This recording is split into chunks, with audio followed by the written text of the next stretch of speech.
Hello again, class.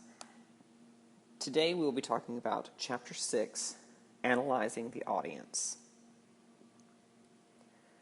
One thing you need to know about analyzing your audiences is that there is a concept that you need to know about called audience-centeredness.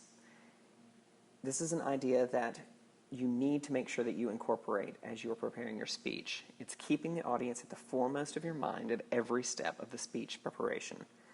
Always be asking yourself, when you're choosing your topic, when you're formulating what your main points are going to be, when you're practicing, when you're presenting, always ask yourself, to whom am I speaking? What do I want them to know, believe, or do? What is the most effective way to compose and present this information so that they will understand it? Keep the audience first in everything that you're doing. It will make it so much more enjoyable for you to watch the other people's speeches if we're all focusing on what each of us would like to see in our speeches.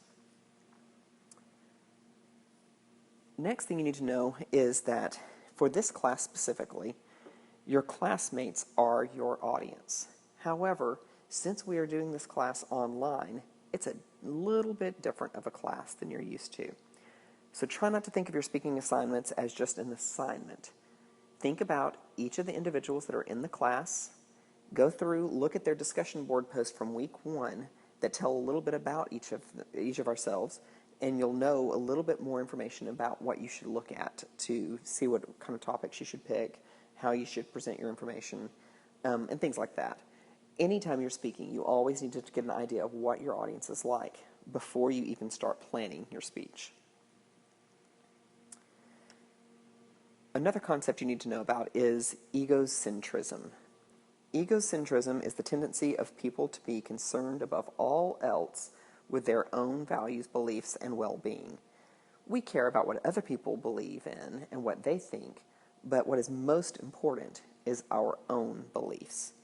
So if you're giving us a speech specifically on a concept that is pertaining to your belief system, you need to make sure that you are engaging us so that we'll want to listen to it. We'll choose to listen to you, especially if it is a belief system that's a little different from what ours is.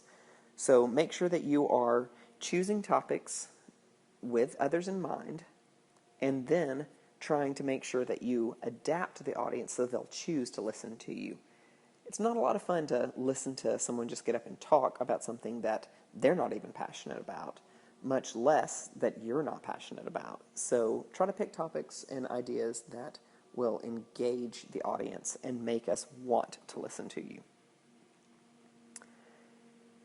When you're analyzing your audience, there are several different ways you can go about it. The demographics of an audience is one of the quickest and easiest ways to decide what your audience is going to be like.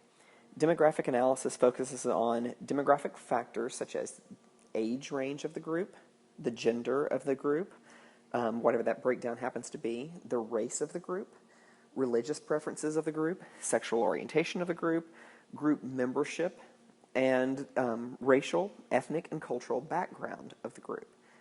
You know a lot of the people that are in your classes that you've had with online or on campus, so you're going to know what some of these factors are already. But again, go back and look at the discussion board post for week 1 and read through who some of the people are. Make sure you're checking to see the ages and the genders of these people, because it will affect how you're going to speak to them. One thing you need to be aware of, though, when you're going through your demographic check of your class is try not to stereotype. Stereotyping is just an oversimplification of a particular group of people, usually by assuming that all members of the group are the same.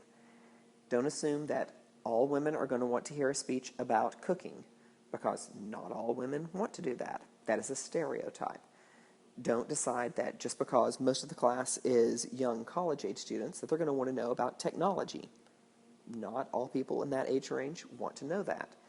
Don't over-stereotype. But we do have to use a little bit of a stereotype there because we don't know each other completely yet. Just be aware that you may think you have an idea of how you want it to go, but it may not be exactly the way it should go. The next type of analysis for your audience that we need to talk about is situational audience analysis.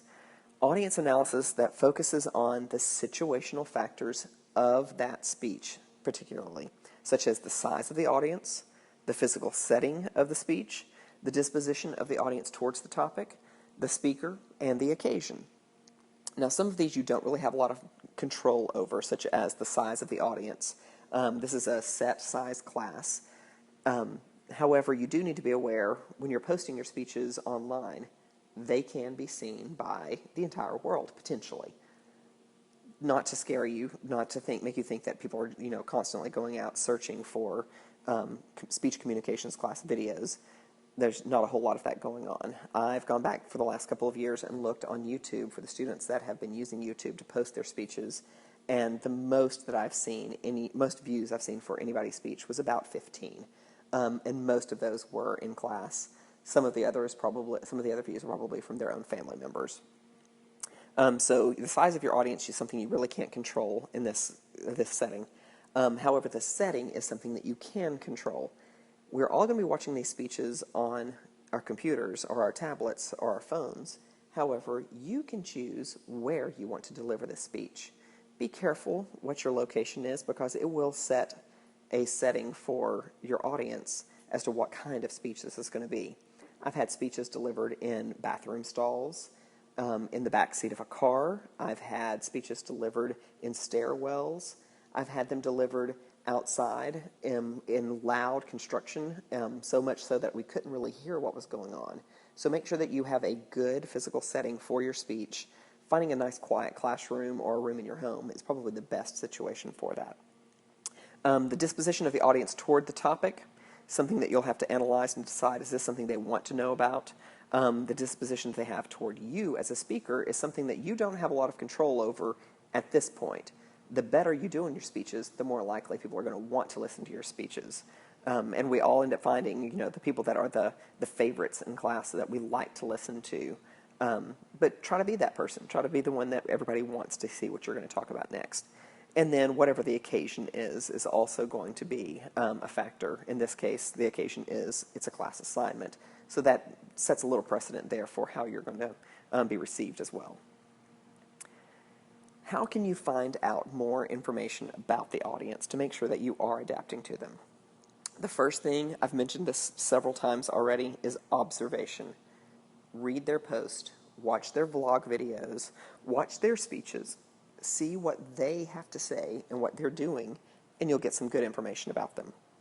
If you still need information specifically on a specific topic that you're thinking of speaking about, you might want to present a questionnaire. I'm not really sure exactly how you'd go about doing that during Blackboard. I can look into that for you if you would like to do that, but an email questionnaire is probably the easiest way to do it. There are 3 different types of questions you can offer on a questionnaire. The first would be a fixed alternative question, where you have a fixed choice between 2 or more alternatives. This would be where you asked the audience, do you prefer chicken tenders, hamburgers, or hot dogs? And they have to pick one of those. You don't give them another option. You just give them one of those 3 options. That way you can break down the information and find out what people do prefer the most. Next would be a scale question, where you would ask them to rate something from a scale of 1 to 10 as to which they like the most, or which one they prefer the most. And then finally would be an open-ended question, where you could ask the audience, what's your favorite food? And they're open to any answer that you could possibly come up with. You have to be careful with those, because sometimes your answers may not be exactly what you are looking for. And then the last thing we need to know about adapting to our audiences is we need to make sure that we are prepared to adapt to our audience before the speech by doing all this work we've been talking about and thinking about what they'll like, what they'll want, and getting them prepared for the speech and getting yourself prepared for the speech. But then just as importantly, you need to adapt to the audience during the speech. Yes, I know this is an online class and you'll be delivering the speeches through video, but one of the best tips I can give you would be to have an audience member watch you as you present your speech. Get a friend or a family member to watch or hold the camera for you. It really will help you to adapt. Getting that verbal and visible feedback from them is very beneficial. I hope you enjoy your time making your first speeches. Thank you.